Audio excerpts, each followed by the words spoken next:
Deposit और credit उसके बारे में बात कर लेता हूँ। इसे देखिए, आपने सही कहा, यंग इंडियंस जो है, जो आजकल मतलब प्रोफेशनल्स हो या कहीं पे भी नौकरी कर रहे हैं, यंग इंडियंस में ये जो इंटरनेट एज है, मोबाइल एज है, टेक्नोलॉजी जहाँ पे इतना इम्पोर्टेंट बन गया है हमारे डे टू डे लाइफ में, यंग इंडियंस आर एस्पिरेशनल। और इसमें कोई गलत चीज़ नहीं है। वर्ल्ड ओवर यही होता है, जब एक कंट्री प्रोग्रेस करता है, जब एजुकेशन लेवल टेक्नोलॉजी आगे जाता है, तो नेचुरली यंगर पॉपुलेशन जो है they get attracted to other markets. उसमें कोई मतलब there is nothing wrong in it, it's a natural process and it's a positive development also. If youngsters are going into stock markets, if youngsters are buying insurance products, if they are buying investing through mutual funds, it's a good thing. It should happen. हम लोगों का ये सिर्फ कहना है कि देखिए, बैंकों को ये हम एडवांस एक कॉशन की तरह से हम बता रहे हैं, प्रोएक्टिवली एडवांस हम ये कह रहे हैं कि आप इसको केयरफुली मॉनिटर करिए। अभी कोई प्रॉब्लम नहीं, लेकिन आगे जाके ये एक स्ट्रक्चरल लिक्विडिटी इशू बन सकता है। मतलब जो gap between credit and deposit growth अगर कंटिन्यू करता रहता है, if it continues in a very if it becomes persistent, then it can create liquidity issues.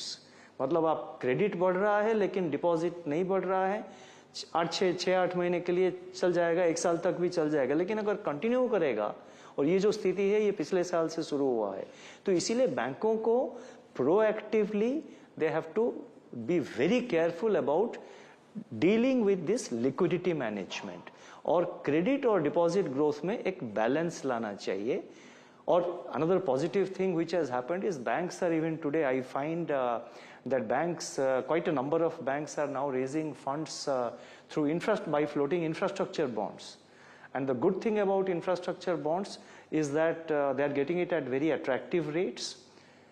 Infrastructure bonds also, they are not deposits, so they don't have reserve requirements. मतलब CRR में आप इतना रखना पड़ेगा, SLR में वो भी applicable नहीं है, क्योंकि it is not a deposit. They are low cost and therefore long tenor. So many banks have now resorted to raising infrastructure bonds to finance infrastructure projects and schemes. That's a good thing which has happened in the very recent months. The other thing which is unique and which is happening now for the last few years is that credit growth and credit disbursement has become very fast thanks to technology. आज आप mobile के through में किसी bank से आप मतलब जो है लोन आप अवेल कर सकते हैं, लेकिन डिपॉजिट मोबिलाइजेशन फिजिकल है। आप लोन डिसबर्समेंट टेक्नोलॉजी के थ्रू बहुत फास्ट हो रहा है, लेकिन डिपॉजिट मोबिलाइजेशन जो है आज भी वो फिजिकल है।